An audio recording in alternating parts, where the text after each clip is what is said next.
चणा मसाला। आता छोले असो किंवा चवळी, पांढरे चणे असो किंवा काळे चणे, सगळं काही कमाल बने।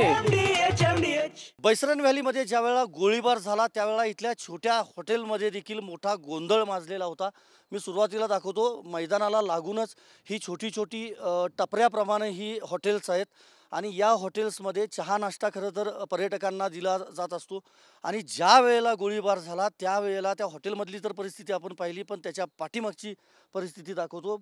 अक्षरशः 20 ते 25 सिलेंडर्स जे आहेत ते इथं येऊन पडलेले आहेत। याचा अंदाज असा आहे खरं तर हॉटेल व्यावसायिकांनीच कदाचित ही सिलेंडर्स इकडं फेकलेली असतील, कारण ज्यावेळेला गोळीबार झाला होता त्यावेळेला जर एखादी गोळी सिलेंडरला लागली असती किंवा जर सिलेंडरचा स्फोट झाला असता तर मोठी हानी झाली असती, आग लागली असती। दुसऱ्या बाजूला आपण पाहतोय फेकल्याप्रमाणे खरं तर ही सिलेंडर्स आहेत। काही सिलेंडर्सची कॅप या लावलेल्या आहेत, काही सिलेंडर्स हे तशाच पद्धतीनं उघडे असलेले आपल्याला दिसतात। या बाजूला देखील हे सिलेंडर्स पडलेले आहेत।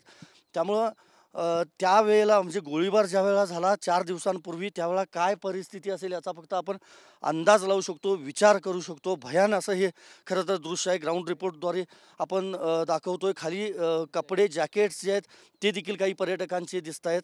हा सगळा खरं तर उंचावरचा भाग आहे, म्हणजे हे मैदान जे आहे बैसरन व्हॅलीवरचं हे उंचावरचं आहे आणि अशा पद्धतीनं हे सगळे सिलेंडर्स जे आहेत ते इथं फेकण्यात आले।